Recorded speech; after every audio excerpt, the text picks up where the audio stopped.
আসসালামু আলাইকুম, সবাইকে আমন্ত্রণ জানিয়ে আজকের ভিডিও শুরু করছি। আজকে তোমাদের সাথে শেয়ার করতে চলেছি গরুর ভুঁড়ি ভুনা। প্রথমে ভুঁড়িগুলো পরিষ্কার করে নিয়ে কেটে ধুয়ে ভিনেগার দিয়ে ভালোভাবে ধুয়ে নিয়ে এখন প্রেসার কুকারে সিদ্ধ করে নিচ্ছি। সিদ্ধ করার জন্য দিয়ে দিচ্ছি স্বাদ মতো লবণ, একটু ঝাল আর রঙের জন্য দিয়ে দিচ্ছি মরিচের গুঁড়া, হলুদের গুঁড়া,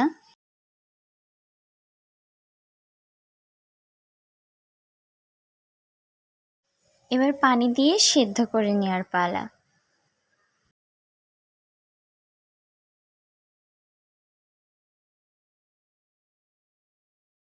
এবারে কড়াইতে দিয়ে দিচ্ছি সরিষার তেল। তেল গরম হয়ে এলে দিয়ে দিচ্ছি তেজপাতা, পেঁয়াজ কুচি। এবার স্বাদ মতো লবণ দিয়ে ভালোভাবে ভেজে নেব। এখন ঢাকনা দিয়ে দিচ্ছি যাতে পেঁয়াজটা নরম হয়ে আসে। খানিকক্ষণ পর ঢাকনা তুলে নেওয়ার পর পেঁয়াজ বোনের মধ্যে শুকনো মরিচ বাটা দিয়ে দিচ্ছি। আবারও ভালোভাবে পেঁয়াজ আর শুকনো মরিচটা ভালোভাবে ভেজে নিতে হবে। ভাজা হয়ে গেলে দিয়ে দিতে হবে আদা রসুন বাটা। সব কিছু আবার ভেজে নিতে হবে ভালোভাবে। এখন অ্যাড করতে হবে কিছু গুঁড়া মশলা, মরিচের গুঁড়া, হলুদের গুঁড়া,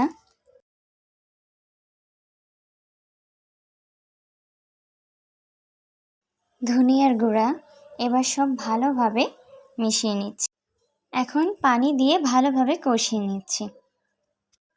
মশলা থেকে তেল ঝরা শুরু করলে তখন দিয়ে দিতে হবে জিরা গুঁড়া। জিরা গুঁড়া দিয়ে ভালোভাবে কষিয়ে নেওয়ার পর দিয়ে দিতে হবে আলু। আলু দিয়ে ভালোভাবে কষিয়ে নিতে হবে।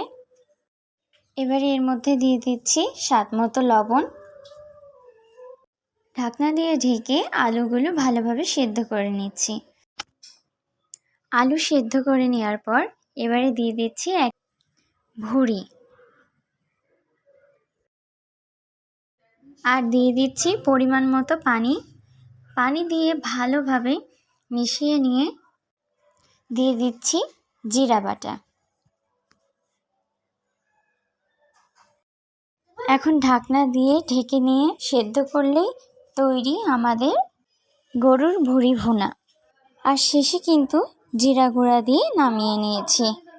ভিডিওটা ভালো লাগলে লাইক, কমেন্ট আর শেয়ার করতে ভুলো না। সাবস্ক্রাইব করে অবশ্যই পাশে থেকো। আজ এই পর্যন্তই, সবাই ভালো থাকবে। আল্লাহ হাফেজ।